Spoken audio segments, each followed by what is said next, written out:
warahmatullahi wabarakatuh. Perkenalkan, nama saya Desi Sapnita Duri, NIM 1801011004 dari kelompok 4 Farmakoekonomi kelas 5A, program studi S1 Farmasi. Perkenalkan, nama saya Destaresya Fitri Sembiring, NIM 1801011250. Saya dari kelompok 4 kelas 5A, program studi S1 Farmasi.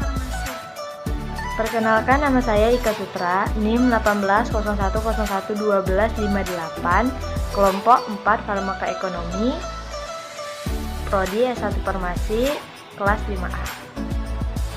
Perkenalkan, nama saya Uci Wulandari, NIM 1801011133, kelompok 4, kelas 5A.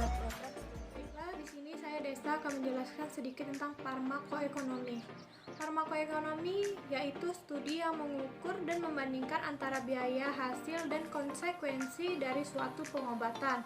Tujuan ini adalah untuk memberikan informasi yang dapat membantu para pembuat kebijakan dalam menentukan pilihan atas alternatif pengobatan yang tersedia agar pelayanan kesehatan menjadi lebih efisien dan ekonomis. Selanjutnya adalah penjualan. Proses penjualan menjadi salah satu tolak ukur apakah bisnis bisa berjalan lancar atau tidak. Jika penjualan memiliki angka yang tinggi, berarti pelanggan banyak yang membutuhkan barang atau jasa yang dijual. Baiklah, selanjutnya adalah penjualan produk. Produk yang akan kami jual atau dipasarkan adalah produk hand sanitizer berbahan daun sirih dan jeruk nipis.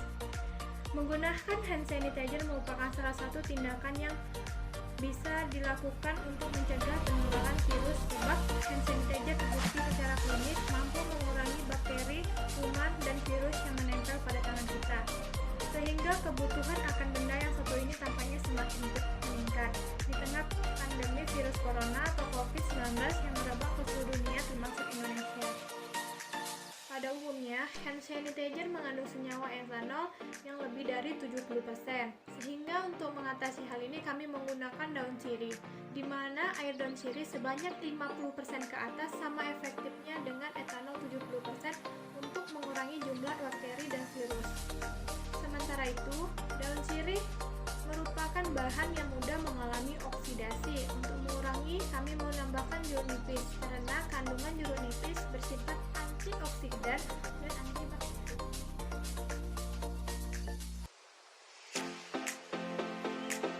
Baiklah, di sini saya akan membahas tentang penjualan hand sanitizer periode 1.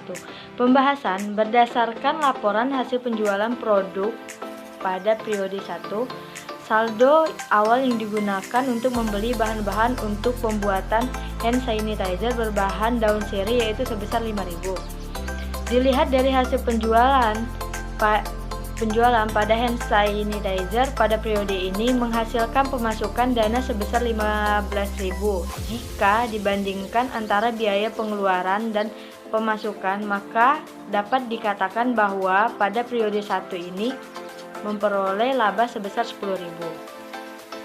Lalu slide selanjutnya penjualan hand sanitizer periode 2. Pembahasan pada penjualan produk periode 2, laba awal yang tersisa dari penjualan periode 1 yaitu sebesar 15.000 digunakan untuk membeli bahan-bahan untuk periode ini sebanyak 12.000.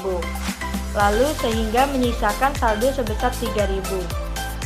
Dilihat dari hasil penjualan produk pada periode ini diperoleh pemasukan dana sebesar Rp 30.000, sama seperti pada periode 1. Pada periode 2 ini juga diperolehkan laba yaitu sebesar 18.000 dan menyisakan dana saldo sebesar 33.000.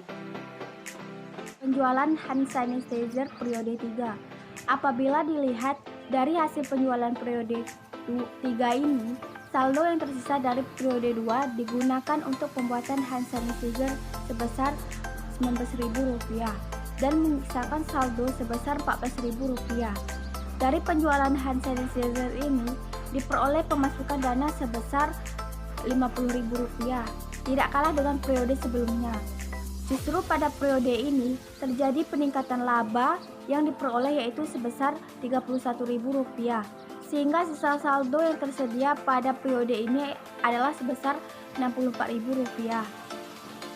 Penjualan hand sanitizer periode 4. Pada periode ini hanya dibuat 3 botol spray hand sanitizer yang memakan modal sebanyak Rp14.000. Dengan membandingkan antara dana pengeluaran dan dana pemasukan, maka diperoleh laba pada periode 4 ini sebesar Rp16.000 dan saldo terakhir yang tersedia adalah sebesar Rp80.000. Baiklah, selanjutnya akan dibahas.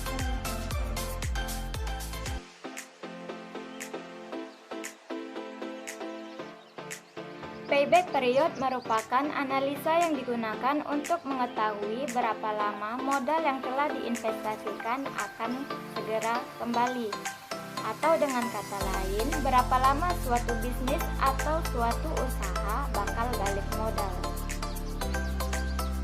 Dari penjualan hand sanitizer yang telah dilakukan, maka dapat diperoleh rincian sebagai berikut, di mana rincian modal yang telah digunakan atau diinvestasikan adalah sebesar Rp50.000, seperti yang dapat dijabarkan pada tabel berikut ini.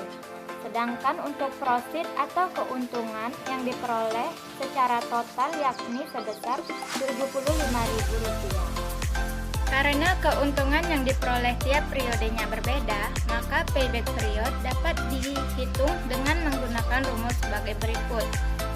Dengan menggunakan rumus tersebut, maka diperoleh payback period untuk penjualan hand sanitizer ini yakni 2,7 minggu atau maksimalnya 3 minggu. Jadi dapat disimpulkan bahwa investasi atau modal yang telah diinvestasikan ini akan kembali pada periode ketiga penjualan. Selain payback period, return of investment atau yang biasa disingkat dengan ROI merupakan analisa yang digunakan untuk menunjukkan kemampuan modal dari suatu usaha untuk menghasilkan keuntungan bagi usaha tersebut. Tujuannya yaitu sebagai tolak ukur apakah usaha tersebut bisa dilanjutkan atau tidak. Dengan menggunakan modal Rp50.000 sebagai modal awal, penjualan hand sanitizer ini memperoleh pendapatan total per periodenya jikalau ditotalkan yakni Rp125.000, seperti yang terjabarkan pada tabel berikut ini. Dengan menggunakan data-data hasil penjualan tadi, maka ROI dapat dihitung dengan menggunakan rumus berikut. Dari rumus tersebut, maka ROI untuk penjualan hand sanitizer ini yakni sebesar 150%. Hal ini menunjukkan bahwa dengan modal yang hanya Rp50.000 saja, penjualan hand sanitizer ini mendapatkan atau memberikan keuntungan sebesar 150%, sehingga penjualan produk ini dapat dilanjutkan dan dapat diterima karena cukup memberikan keuntungan